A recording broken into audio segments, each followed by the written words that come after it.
economic program and a whole series of other things. The case of Obama, remember, the genius of fascism is you've got to destroy the institutional basis of resistance.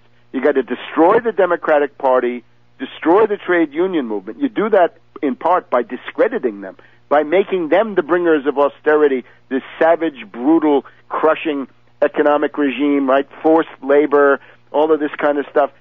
You can destroy other institutions too. The goal is to have a totally atomized population where you have what amounts then to a totalitarian police state confronting people who have no organizations. Right now, there's a tremendous backlash against the financiers, against the bailout, and it's looking for an institution that would express that. It could be all sorts of institutions. I mean, it turned out to be Joe the plumber, right? This one guy comes out and expresses the fact that he doesn't like what Obama wants to do to him economically, and all of a sudden this guy becomes a hero. If you had an organized institution, a party, a union, a club, I don't know what, it could be all sorts of things that are impossible to predict, that would then become the focus of leading an opposition. But the goal of Obama and his crew is to fix it so that all of these institutions will be so destroyed and so wrecked that they'll be unviable and nobody can turn to them. So it's just total atomized population. And by atomized, you mean balkanized down to the smallest level. In other words, that the regime would confront simply individuals with no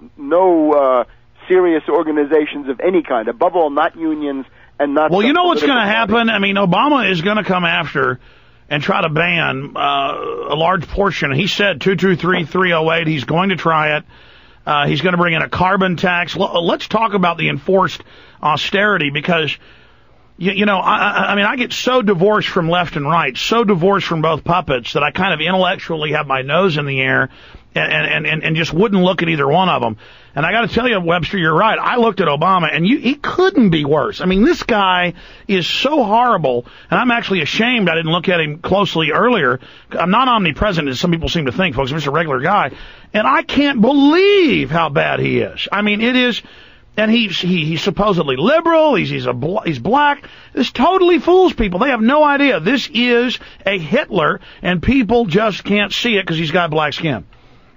Yes, and that's one of the reasons that his career has been fostered was to prepare him. I think over as many as 25 years, he has been indoctrinated and fostered and prepared for this. So tell us about the austerity. Tell us. Also, you have to remember that whatever he says is the merest hint of what he will do, and that's what Biden. So when he says a 1,000,000-man youth brigade arresting citizens and squads of tattletale children, it's worse. That's just for openers. In other words, he says if he says I'll cut 10% off your standard of living, he means 50 or 60% or whatever he can get. Think back to Carter. Carter campaigned saying we have to do something about the problem of unemployment. We need jobs. As soon as he got elected, he completely reversed his field. And he said the main problem now is inflation. This led to Volcker at the Federal Reserve, the 22% prime rate, the destruction of the entire U.S. industrial base. Goes back to that. The other side of Carter was to say the energy crisis. We've got to have energy austerity, the moral equivalent of war. You guys have the malaise. Notice also similar things between Obama and Carter.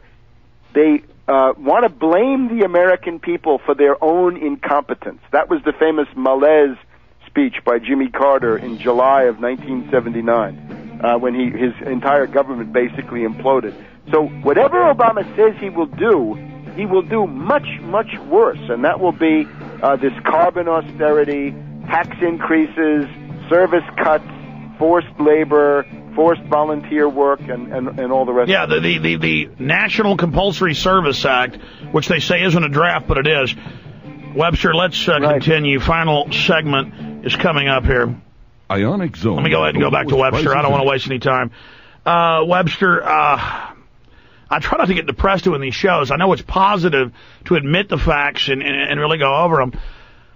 You know, I just can't stand the Obamanoids because I know they're well-meaning idiots, just like mainline Republicans. And I don't understand why people are so dumb. I don't think of myself as that smart.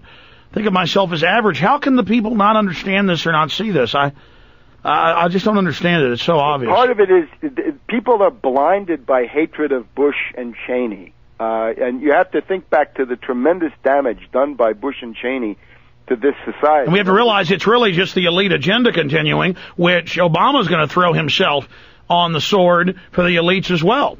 Well, he is the vehicle of what they do.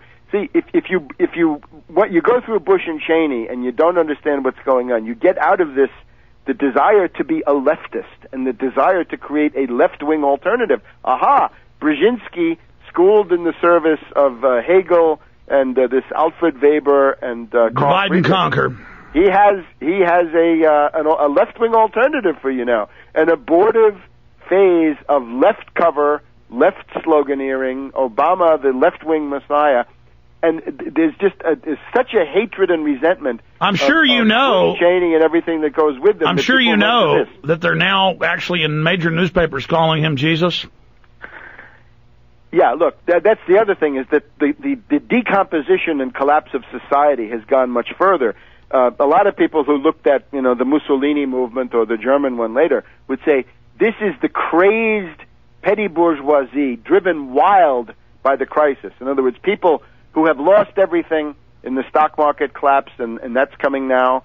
People who feel threatened in the every detail of their life, who live in fear of the financial crisis, and they're looking for some kind of charismatic figure who promises to take them out of despair and into hope. And this is clearly Obama. And then national rebirth, right? That they've thought of they've been ashamed of their country, and they've been so full of resentment against their own government. But Obama promises somehow that in a magic process, a little bit like Carter, he'll give you a government as good and as decent and as hardworking as you think you are. So this is essentially it's the desire to deliver some version of paradise on earth, right? Many people have... No, they love it. That's what you get from this new utopia film that mixes in 9/11 truth and the monetary system. That's all accurate. But then it offers this Valhalla of angel and withering away of the state and no one working in heaven. And people love just simple bull. I want to comment on that in the final segment, Webster, and talk about... the need to be duped. The desire to be duped. Yeah, stay there. Let's talk about it. Here we go.